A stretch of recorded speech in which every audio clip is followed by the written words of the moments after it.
If you're looking to become a psychologist, then let this be your guide. With this podcast at your side, you'll be on your way to being qualified. It's the Aspiring Psychologist Podcast with Dr. Marianne, Trent.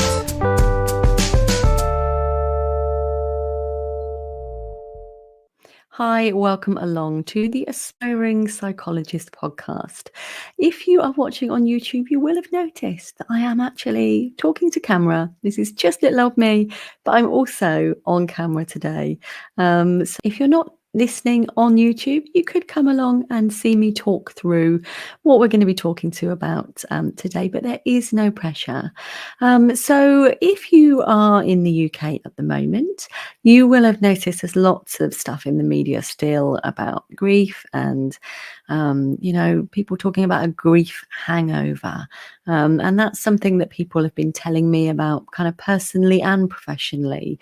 The effect of the media and the kind of more dour presentation and the songs and the music and the kind of reflective things that we've been subjected to really as part of living in the UK.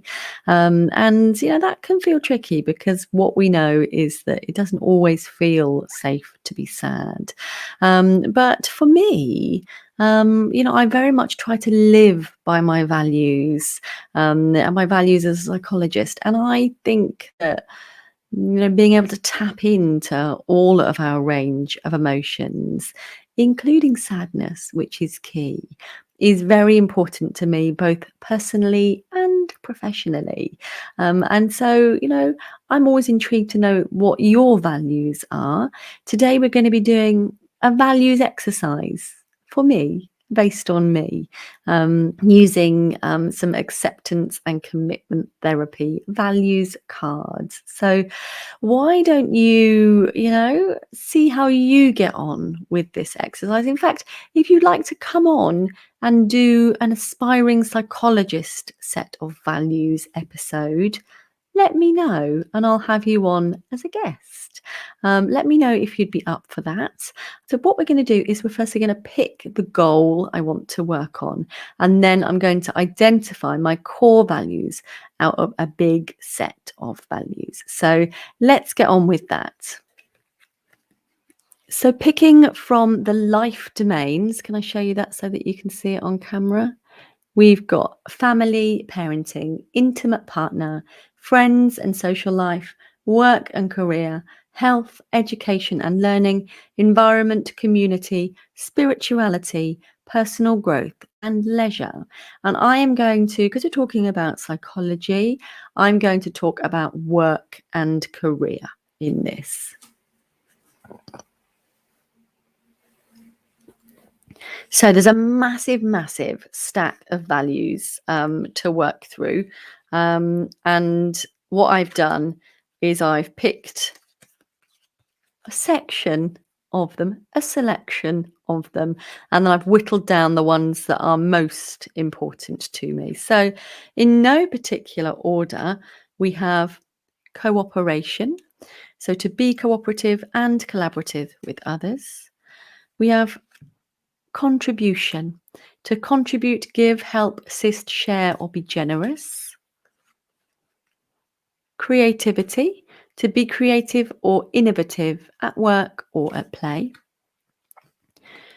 We have trust, to be trustworthy, loyal, faithful, sincere and reliable, and or be trusting of others. We have friendliness, to be warm, friendly, open, accepting, agreeable, and helpful towards others. We have industry, to be industrious, hardworking, committed, proactive, or dedicated.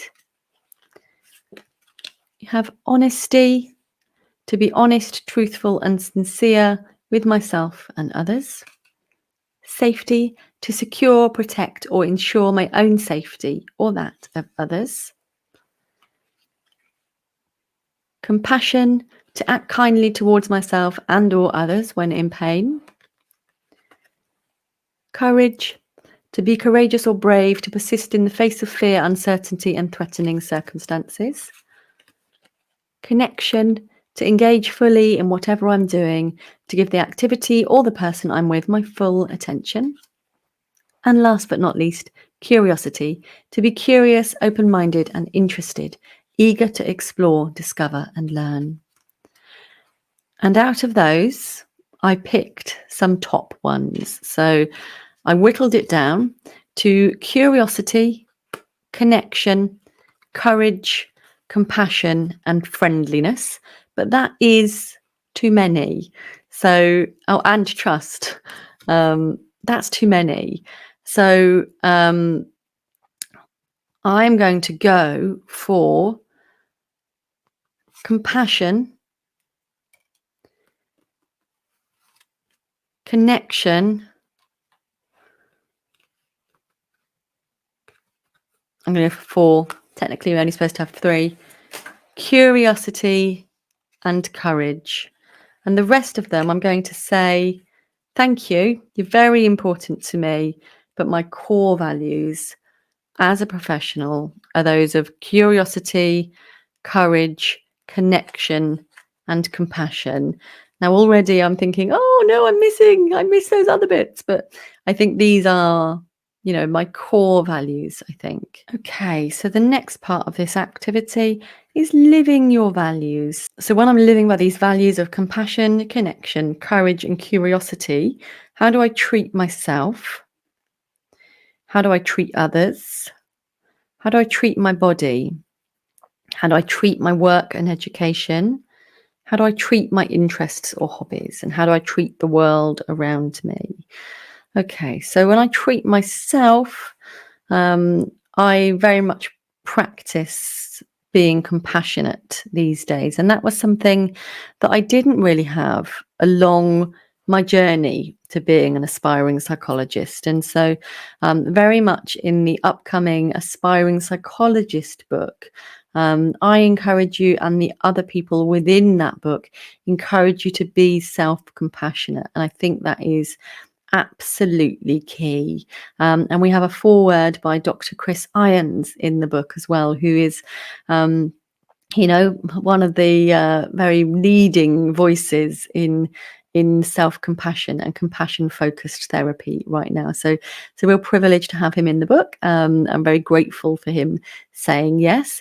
And I guess that's one of my values as well, is courage. I asked him if he would do it, and he said yes, and I guess I have similar courage with my clients. So I have the courage to have difficult conversations. I have the curiosity to explore that in a way that doesn't feel intrusive, a way that still feels respectful. So we have that connection, I have this almost palpable, visceral sense of connection with my clients and with people I work with. And that's really, really important to me. So I treat others with compassion. I demonstrate my courage to myself and to them. And I'm curious about myself as well. I'm quite reflective generally. So I speak to you today whilst I've been to a funeral.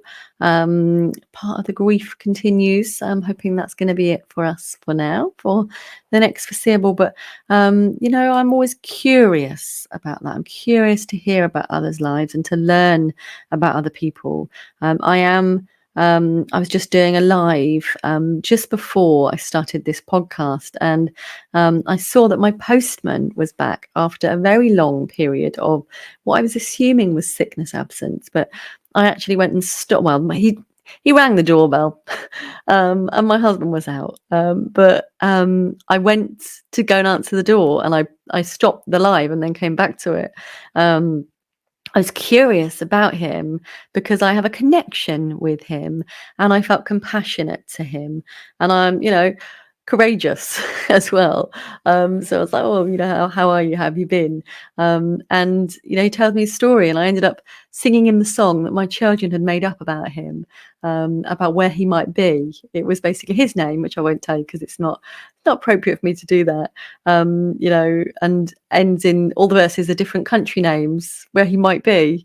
They're trying to make sense of where the postman had gone, and he very much enjoyed that, and he said he was going to try and add a few more verses before he next saw me of other countries that he could have been in but wasn't.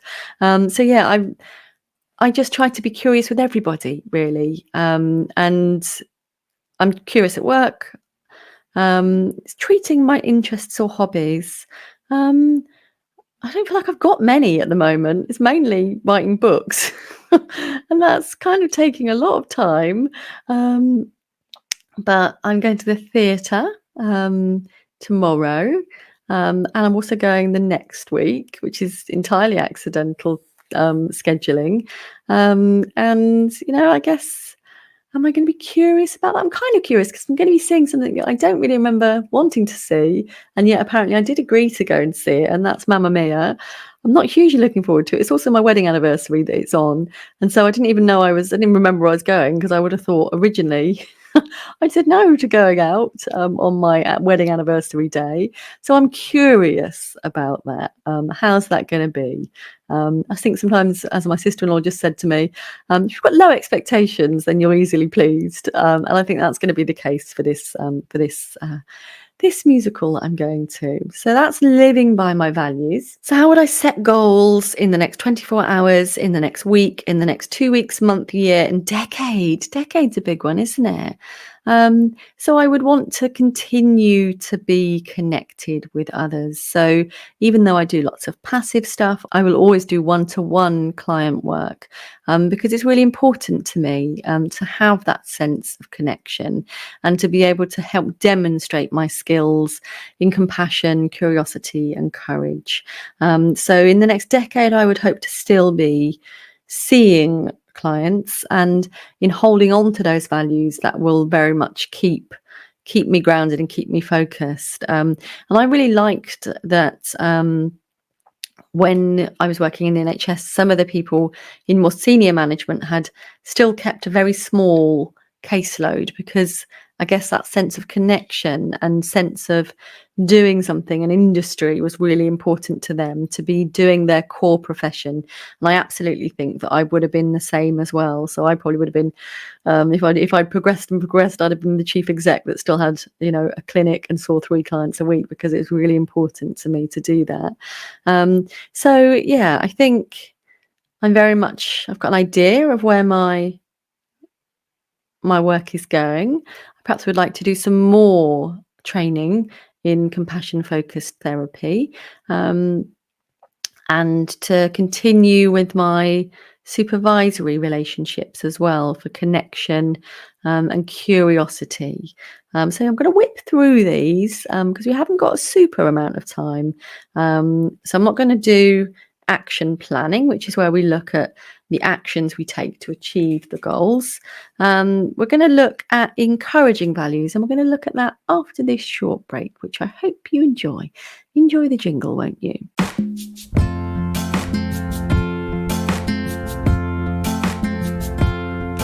If you're looking to become a psychologist, then let this be your guide, filled with lessons and experience that will help you get qualified. So come and take a look. It's right here in this book. It's the Clinical Psychologist Collective. It's the Clinical Psychologist Collective.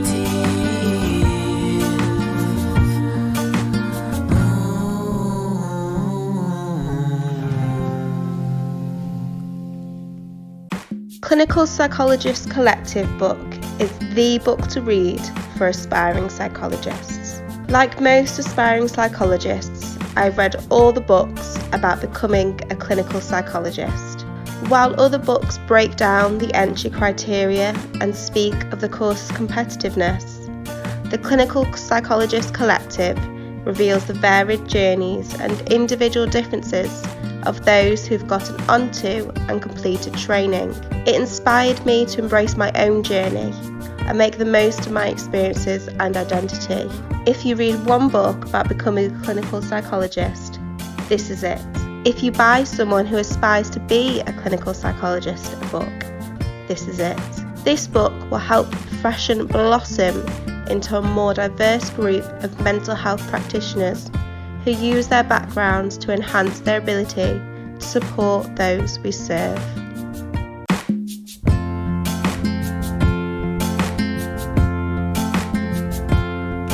If you're looking to become a psychologist, then let this be your guide, filled with lessons and experience that will help you get qualified. So come and take a look.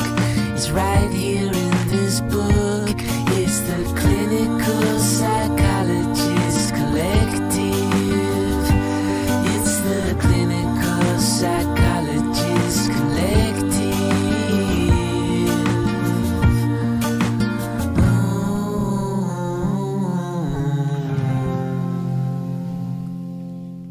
Welcome back to you. Let's think some more about my personal values as a qualified clinical psychologist. And this might well be a really useful exercise that you could do. And like I said in the first half, if you might be interested in coming on as a guest on the podcast to explore your values as an aspiring psychologist, and do let me know and let's see what we can sort out. So if you didn't catch the first half, my values I've identified are compassion, connection, courage, and curiosity. So those are the ones that I have picked out from a large selection of values. So how will I encourage those values? And who else would I like to encourage these values in? Well, I'd very much like to encourage the values of compassion and courage and curiosity within my children. I think that's really important. You know, I blubbed a river full of tears when I went to my eldest child's first merit assembly, which I think was in reception year. So he would have been 4, and he was given his merit. And within the merit award, they mentioned his kindness, you know, a number of times. And then teachers came up to me afterwards to tell me what a kind little boy he was and how thoughtful he was to his peers in the class and to the staff as well. And you know, that just really moved me, actually. You know, it was really, really wonderful. I really, really think that kindness is the most wonderful thing. But kindness isn't the same as letting people walk all over you. You know, it isn't. It's just that you know how nice it is to be connected with other people, and we can show people kindness without being a doormat. Absolutely. And he's certainly nobody's doormat now that he's 9, but he's still, you know, very much reported as being a really nice member of the class that gets along with people and is, you know, a pleasure to teach. Let's see what they say about his little brother. He's a little bit more of a handful. But how can I model these values? Well, it's really tricky, actually, as a mummy. You know, sometimes I try always to be compassionate, but I'm not always super patient, you know, and maybe that's something for me to reflect upon. You know, how can I increase my patience to my pre-grief levels? So before 2017, I feel like I was more easygoing. I had more patience generally, but also the children are older now and are less compliant. You know, when I ask my eldest to go and brush his teeth now, I get 1 sec, 1 sec. And then I prompt again a couple of minutes later because we're trying to hustle out the door. And I still get 1 sec. And it's like, Mummy can ask you kind of calmly and quite nicely about 3 times. But after that, I'm not going to be quite so calm, you know. So I absolutely used to be really into gentle parenting, but I just found it wasn't really. I still would, I guess, get on board with the philosophies of gentle parenting, but it's all I found it very easy when I just had one child, and it got trickier when I had two children. And as they both start to grow and want different things, I just found it a bit trickier. So on a great day, I'd still say I'm a gentle parent. I would tend to hope to say that I was compassionate and connected most of the time. But when my youngest is trying to climb me whilst I'm trying to make breakfast, literally he climbs me like I'm like a tree and he's a monkey, shins up me and all sorts, cute to begin with. But when you're trying to butter toast and stuff, it's a bit annoying, Get down, we'll do this later. It's nice that you want to climb me. It's nice that you love me. Nice. He's trying to climb up to kiss me as well. He's very cute, very cute. But yeah, I think I would like to think that I don't want the children to think I'm not connected to them or not compassionate towards them, because I've got other things to do and I'm not as patient as I used to be. And I think maybe curiosity is something I could do with a bit more for the kids, so they often will try and tell me things that I don't know about Roblox or about football. And it's not my specialist subject. It's not something I'm super, super interested in. But that's certainly something I perhaps, now I've identified my values, will try to gently increase, try to broaden that dialogue a little bit more. How can I initiate or teach or instruct these values? Well, I think I do that really well in my one-to-one work. Absolutely modeling that compassion and the connection and exploring the fact that it's safe, to try courageous things in our sessions that you may not have done before, and to be curious and see whether we can take that outside of the therapeutic space to try that. And I absolutely encourage these values in you as aspiring psychologists as well. And that's absolutely the case within the Aspiring Psychologist membership, and the Clinical Psychologist Collective, and the Aspiring Psychologist Collective, which is coming out very soon. You'll be pleased to know. We should be on track for the 3rd of October. So exciting times. There is much to do still, lots of editing to be done, but hopefully by the time you are listening to this podcast episode, the majority of it will be finished. So yes, I may be laying flat in a dark room exhausted, but even then I am, being courageous in putting this book out there, being curious what you guys will think to it, connected because this is stuff you want, stuff that you're interested in. You've told me, this is something you want to read. So I'm listening to my audience and I'm being compassionate because it's absolutely very tricky to be the provider of mental health services in a mental health emergency, which it feels like we're currently in the UK, as a result of many factors, but including the pandemic and the effects of that.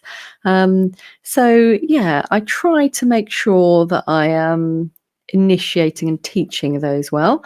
How can I create situations or environments or relationships where these values thrive?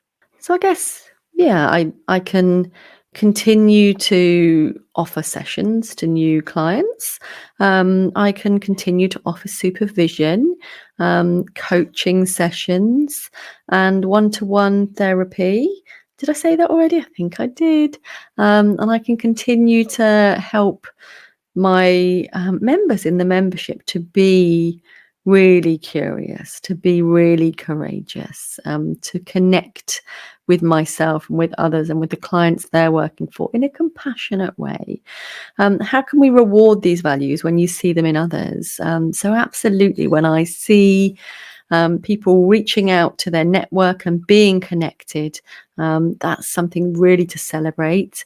When I see they're doing things courageously, like being sad when they don't usually feel like it's safe to be sad, that takes real courage, but also compassion. We're absolutely checking into and tapping into sadness as being a really important part of human emotion, and knowing that's safe for us to do. Okay, so the final one that we're going to do in this exercise is twisting values. And that's the idea that our minds can easily twist our values into rigid or unhelpful rules. So can we notice any of these classic twists? I should do this. I have to do that. I must do the other. This is the right thing to do. That is the wrong thing to do. If I don't do this, I'm bad. And if I manage to do that, I'm good. Remember, there are no good or bad, right or wrong, should or musts in a value. And I think that's, for me, that probably comes up more with my parenting than it does with my professional life. I am compassionate. I try to make sure that I am not over cramming my diary. There's only certain slots that I have in my diary each week for one-to-one, and once they're full, they're full. And I've always worked that way since being in my first qualified role as well, which was a choice and partnership approach, so a CAPA service. And so there was job plans, so everything was very predictable, and that really set me up well for being boundaried with my time and being compassionate to myself and being clear about what was coming and what was next. And so I really, really like that way of working, and that's the way that I continue to do that. And I might well record a podcast episode on job planning and how I use that, because I absolutely still do that now. But also sometimes the compassionate thing to do is to say no to things. So if you get invited to things and you don't want to do them, case in point, there must have been a good reason why I said yes to the musical. Maybe that's still to become clear. Also, I went to see Les Miserables with my sister-in-law recently, and we'd originally booked it it might have been 2018, and it was supposed to be taking place in 2020. And of course it got cancelled and postponed and postponed and postponed. But I didn't even like the film when I watched it. It's just that she really, really loved the musical and really wanted to see it, and nobody else fancied it with her. So it was really expensive. But because it was important to her and I didn't want her not to be able to see it, I agreed to go. And we had a lovely time. And in the end, we went for dinner as well beforehand. We had a really nice evening. So I'm really pleased we did that. And I was pleasantly surprised. I really enjoyed it. It was really, really great performance. So sometimes we can, so long as it's not harmful to us, we can do things that we're not super thrilled with, and it might lead to a great outcome for us too. And of course, that's important with connection, so I respect my sister-in-law. I love her. If you're listening, which you're not because you're not a psychologist, but maybe I'll make you listen to this one. We can be connected and we can respect others, and I can be courageous into going to see things that I don't think I'm going to enjoy. And my father-in-law really loves Mamma Mia, and so maybe part of my reason for being courageous was to see him really enjoying himself. So that might well be part of my reason for saying yes to something that I wasn't actually that thrilled for. Now I think about it. I guess with compassion being one of the values, there's less likely to be the shoulds and the have tos and the rights and the wrongs. And I'm bad if I don't, and I'm should and I must, and if I don't, then I'm an awful human. But also with that natural reflexivity and reflection that we get with curiosity, I try not to be too harsh on myself. And one of my friends has got about 3 or 4 full-time jobs, and I'm always trying to encourage her to maybe to do a little less, which is ironic for a lady who does as much as I do as well. But how have you found that? So there is more to that exercise, but I'm conscious of the time, but how have you found that? Did any of my values map onto yours, or are there some missing for you?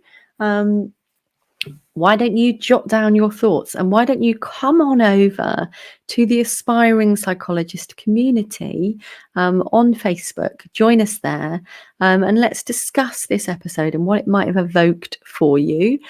During the dclinpsy application season, the membership is open with no need to wait on the waiting list. So if you do want to join us, please do so.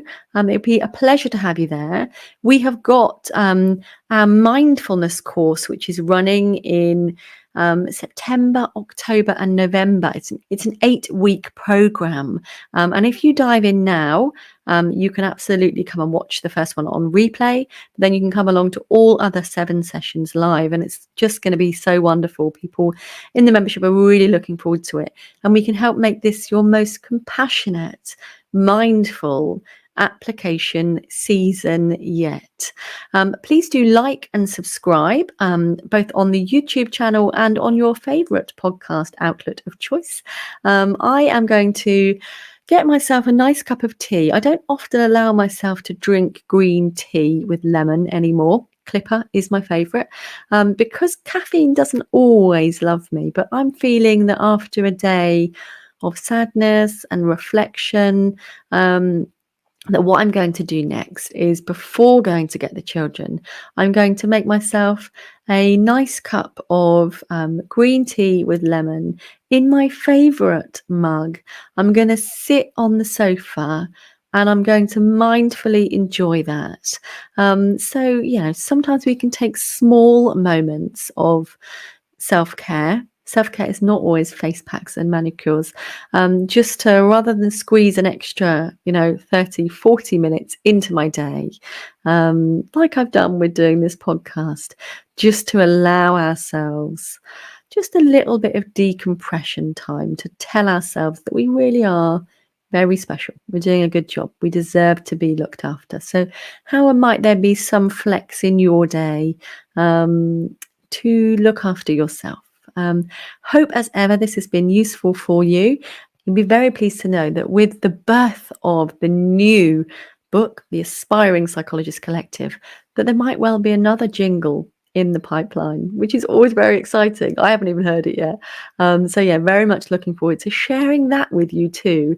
But until then, look forward to this one. Enjoy this one, and I'll see you very soon. You can catch our next episode from 6 a.m. on Monday.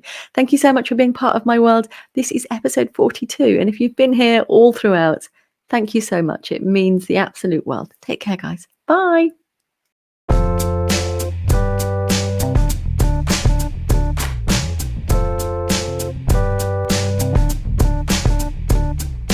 If you're looking to become a psychologist, then let this be your guide. With this podcast at your side, you'll be on your way to being qualified. It's the Aspiring Psychologist podcast with Dr. Marianne, Trent.